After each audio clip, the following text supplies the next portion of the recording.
What's up, everybody? We're hanging out here in Charleston, South Carolina with CORY WONG What's up? at the very end of the Love Funk tour with Mr. Talkbox. Yes, it's been a great tour. It's been fun. It's cool. So just tell us about how the shows have been. Shows have been awesome. This is a unique experience for me because it's my first tour as me, or doing my thing. You know, I've toured for years as a sideman for other artists. I've played this room with other artists, pop artists and things like that, and touring as a part of a band. Being a part of a band is cool, but it's different when now I'm your name attached to it. Yeah, and it's like, oh yeah, I have to be the one to say yes or no to this thing. I have to be the one doing the correspondence for this and that. And there's a learning curve, which is great. Just like anything, there's some just learning. And I don't know if I would call it growing pains, but I guess growing pains with that whole thing, just taking on different responsibility and risk and whatever. But it's great. It's been awesome. Shows have been awesome. Band has been awesome. It's been a lot of fun. Great. So how did the idea of doing a tour with Mr. Talkbox come about? He had somebody who was doing booking for him. I've been a big fan of his for a long time. I've been watching him on the internet and all that. So somebody who's booking him said, hey, I think you guys would go great together. Do you want to do a show together in D.C.? I said, absolutely, sure. Let's see if we can make it work. Figured out how to make it work. All of a sudden, one show turned into, hey, I can book these venues too. And it turned into 3 shows and then 4 and now 8. Nice. So here we are doing 8 shows. And Mr. Talkbox had the concept for a while of, it's his, the Love Funk tour or whatever his thing. So he wants to continue to do that with other artists or whatever. And I'll probably do another one with him at some point. That's great. So, yeah. Yeah, and I've seen the show, and I can personally say that you guys bring the heat. Mr. Talkbox's band definitely brings the heat. Mm-hmm. Those guys have too much energy on stage, man. It's great, man. Yeah, it was incredible. It's fun. So I wanted to talk a little bit about your background. Sure. Growing up, I don't know, what was your practice like versus now? Yeah. And then maybe some of the guys in your band, how long you've known them, and Yep. Their background, because this guy's band is incredible. Really, Thank you. The musicianship is very high level. Cool. As far as my musical background is kind of what you're asking? Yeah. So I grew up listening to a lot of different types of music. My dad is a music nerd, thousands of records in the house, the entire wall, plastered with just shelves of a library of records and that sort of thing. So I grew up with a lot of music in the house and was always just really interested in music. Didn't start really playing until I was 9. I started taking piano lessons. And that was fun, cool, but it wasn't a huge passion.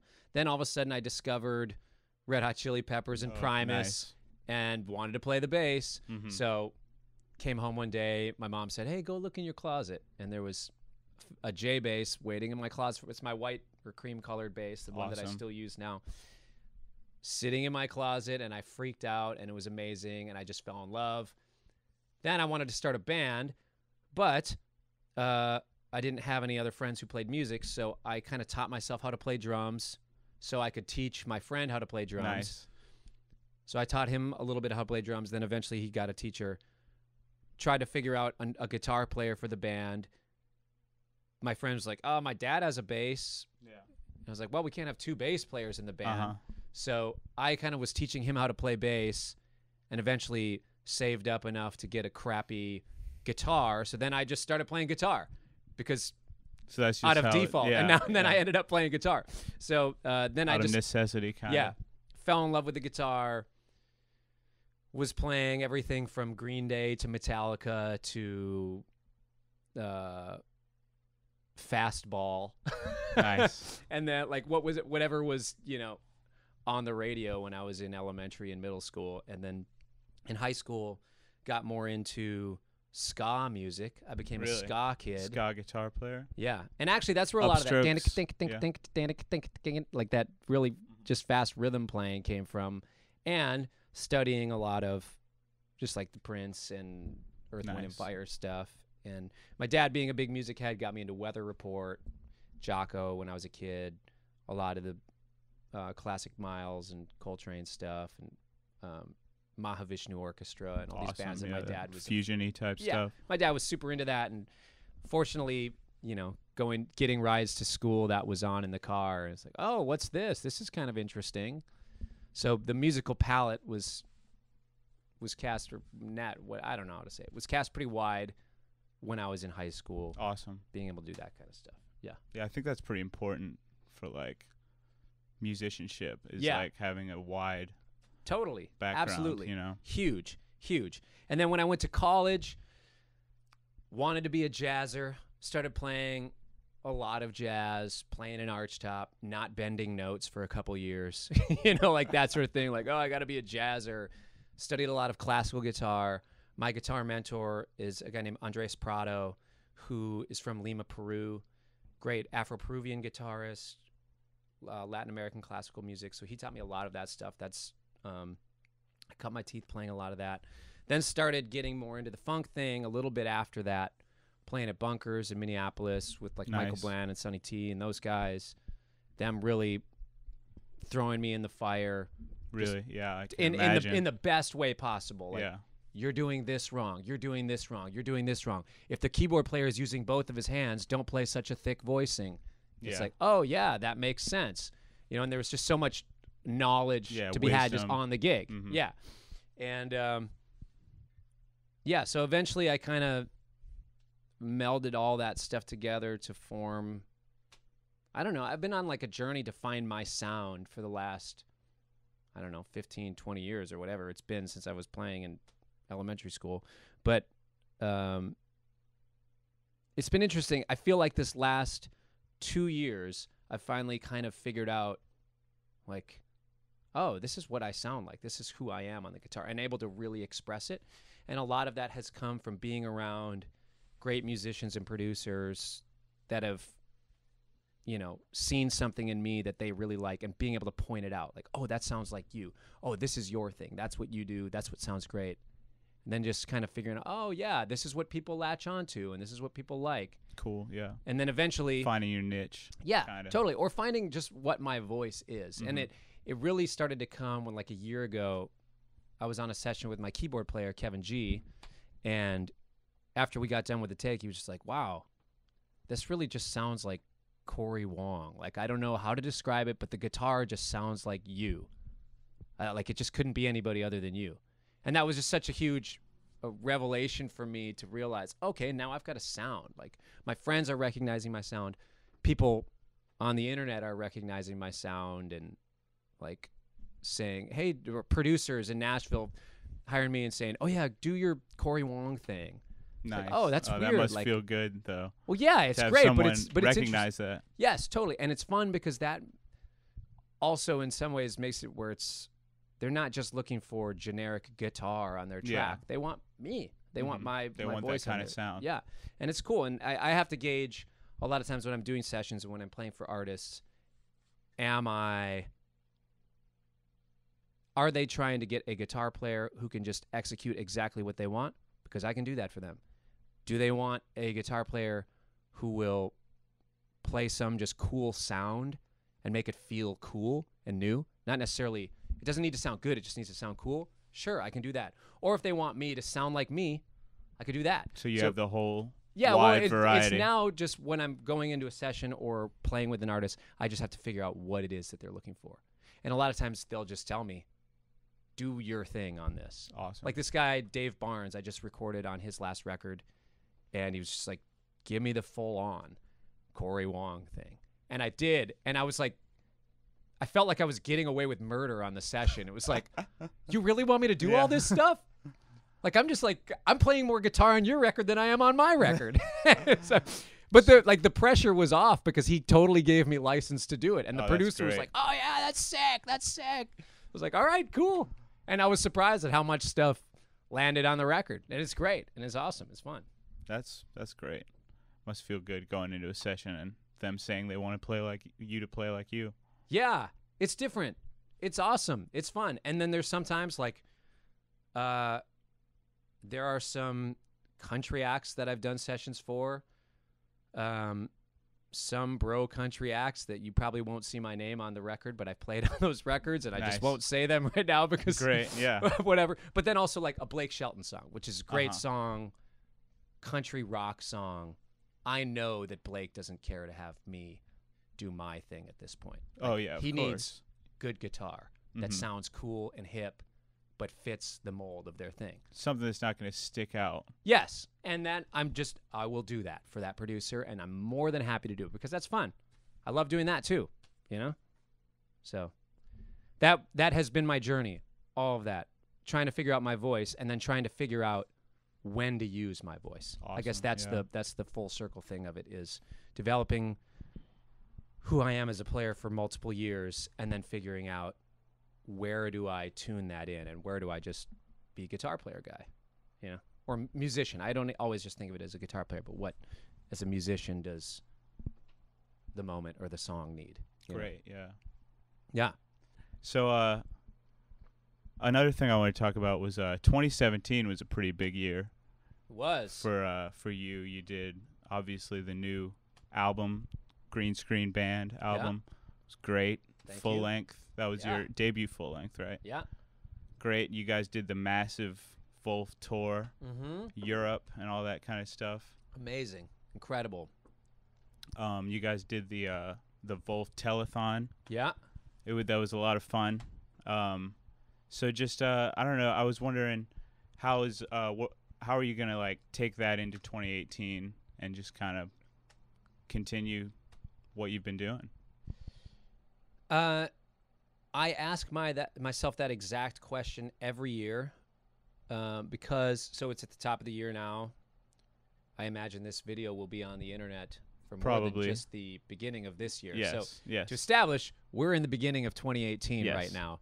February. And every year I always think, wow, last year was insane. What am I going to do this year? And there's nothing that I can really do besides just keep doing what I do to go for it and try to throw paint at the wall with different things. 2015 was an insane year for me. I was playing gigs with Gene Simmons, Charlie Watts from the Rolling Stones, awesome, Chuck Leavell, starting to do some more stuff with Wolfpack, started touring with Ben Rector, doing all these crazy things. It was like, wow, how am I ever going to top this year? And then 2016 happened. It was like, oh, now I played on some TV performances that were super fun that I had never done before. Written for TV shows, started touring more, did the Wolf gigs with Purdy, which was crazy, and all kinds of growing year that year, putting out my first EP. And then 2017, like you're saying, that was a crazy year. So every year I'm always asking myself the same question, but I'm never like really proactively, I have to do this, or I want to do this, or I want to do this. It's like, yeah, every year I want to play for Steely Dan, and every year I want to, like record on more stuff, but I can't just, I don't know. Like, I'm always just doing what I do and trying to continue to just keep playing with more artists and growing, and as an artist and as a person and as a musician. And so far that has been my strategy, just keep doing that. And 2018 already looks like it's going to be awesome with some fun things with Wolfpack coming up, some fun touring on my end coming up, and my new record that I'm working on I'm super excited about. Great. Trying to figure out how to release. Is that going to be similar to the green screen with the videos and whatnot? Yes, I'm doing videos for probably every song, most every song, depending on how all the footage turned out from the sessions. But yeah, a lot of it will be like live session footage and live green screen session footage. What I noticed was some people thought that I recorded the songs and then like did the green screen videos after, which kind of like a music video type thing. Yeah, but really it was a lot more work than that, where it was like, I need to get in a huge studio, put up a green screen for the bass player, green screen for the drummer, for me, for the keyboard and player. Record video for every single take, right? Yeah, like 4 cameras, video and audio for every take. But I don't think that translated as much that we were actually doing it live. I think on the internet, people like to see people just playing stuff live. Oh, yeah. I know I do. Mm-hmm. So I'm going to try to do a hybrid of some of that stuff where it is like a live session video, and you also see some of the green screen stuff that I'm recording live. So pretty much rhythm section, I did all that stuff live. Everything else, I'm going to do green screen footage of the studio, like in the studio, live sessions of that. But yes, more of that. As far as how to release the record, I don't know what to do. It's 2018.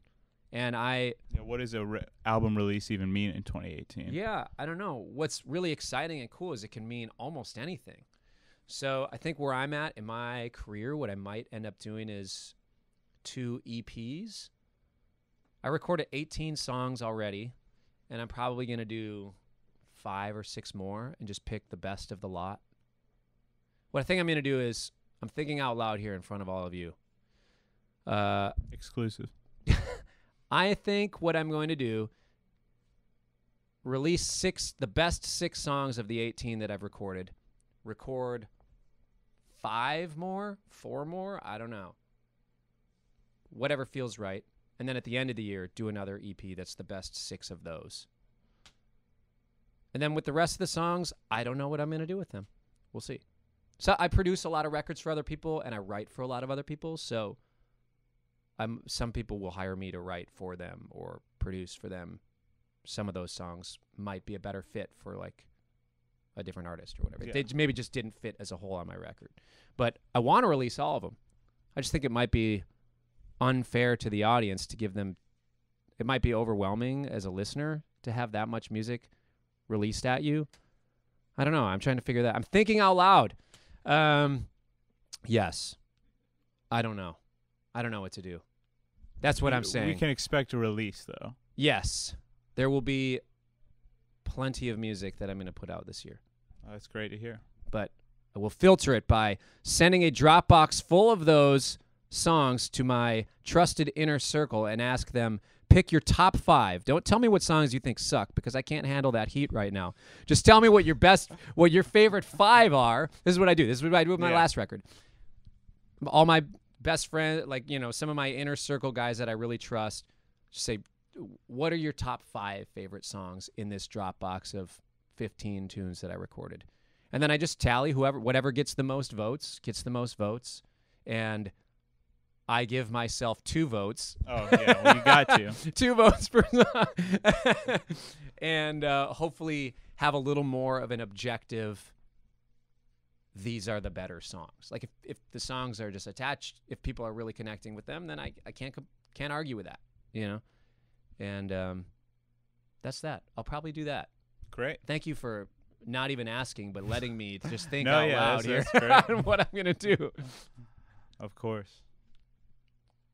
One thing I kind of wanted to touch on was, like, it seems like, well, it's not as much with you, but especially with Mr. Talkbox, like, for this whole show, there's a lot of, when you hear y'all's music, your original music, there's a lot of, like, you hearing something that you've heard before, like, kind of, like, taking the, I was just wondering, like, well, specifically with Mr. Talkbox, like, if you're a fan of Zapp and Roger Troutman, then if you listen to those records, then you're gonna hear a lot of stuff that's very obviously influenced by things that you've heard before. Yeah. And I don't know, just kind of how you take your influences and build on them, I guess. And a lot of people online were asking about your influences specifically for rhythm guitar. Yep.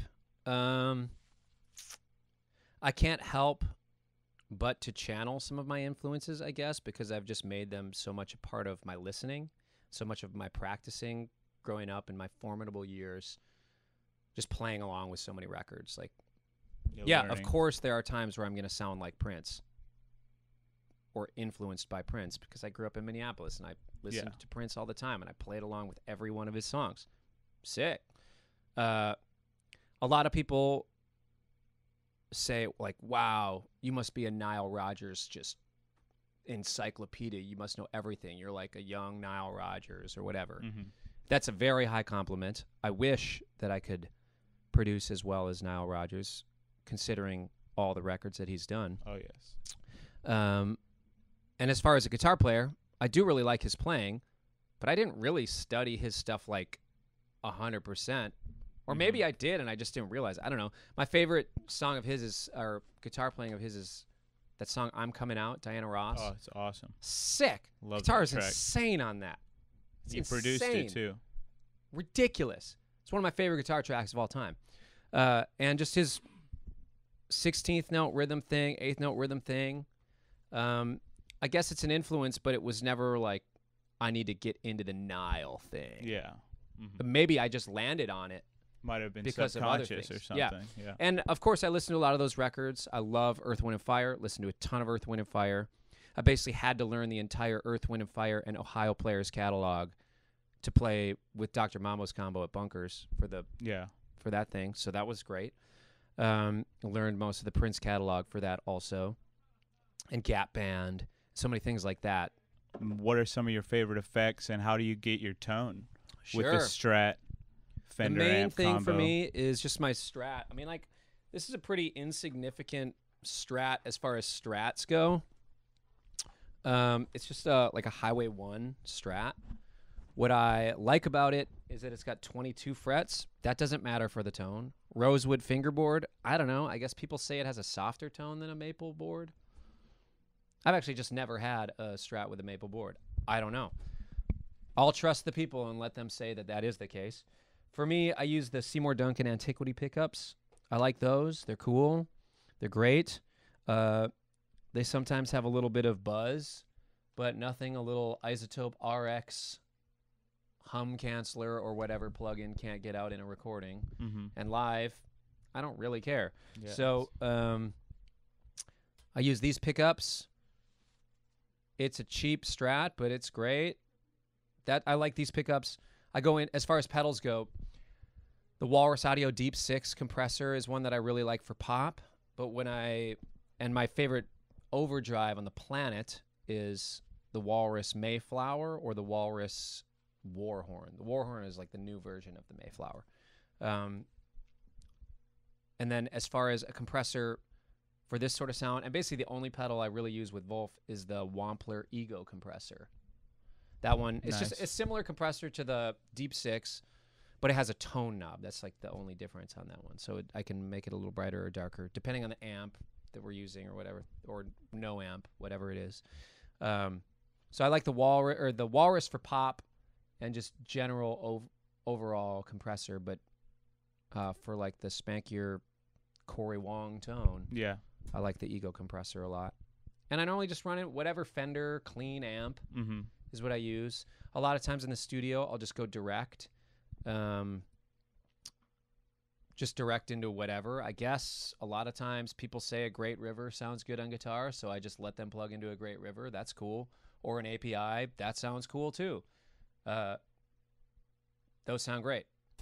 I plug in directly to my Apollo a lot of times, my Apollo Twin Duo or whatever it is. That thing's great. As far as just a direct sound, what I'll normally do is pull up some sort of SSL channel strip if you want to get into it. I use the Brainworks BX Console E. I think it's kind of based on an SSL. The reason I use that one is because I don't have to have my UAD thing plugged in. I don't like always having to have the hardware plugged in. And also, it doesn't take up a lot of DSP or whatever, so I can have it running when I'm tracking live. I use that normally on the way in if stuff's not sounding great, just by the way that we've engineered it. You can just have that plug-in on while you're tracking. Great. So it's great. Anyways, that's what I use for my gear. And then I sometimes use a Line 6 M9, basically because it has a bunch of effects.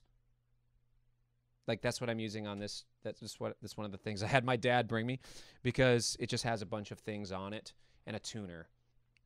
But I don't swear by it. Like, the sounds are cool. They're good. The new HX effects thing is out. Apparently that one sounds better.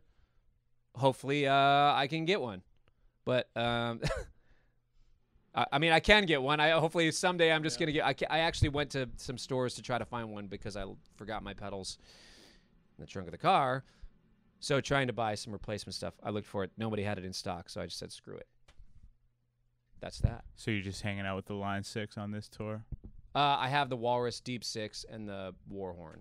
Nice. Walrus guys are great. They saved my life and sent me those pedals. Oh, they sent them to you. Yeah. Great. Walrus is the best. Should buy that's Walrus. Definitely a plug right there. Yeah. Total bros of mine. They've been really good Where to are me. they based out of? Oklahoma City. Somewhere just outside of Oklahoma City. Maybe Norman? I don't know why that name sounds familiar.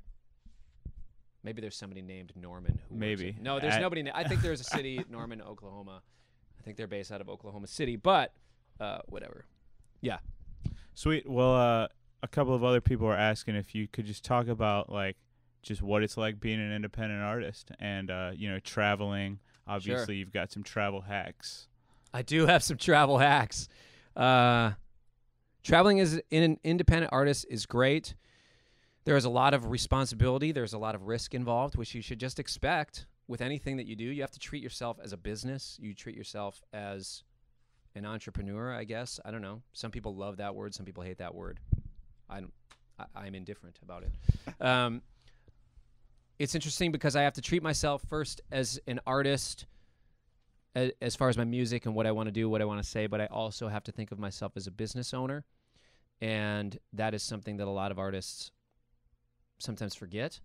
And yeah, I mean, there's great and bad things about both of those things. But as an independent artist, it is awesome because I don't have a label telling me you need to do this sort of thing, you need to do that sort of thing. Come say hi to the camera. This is Pitar.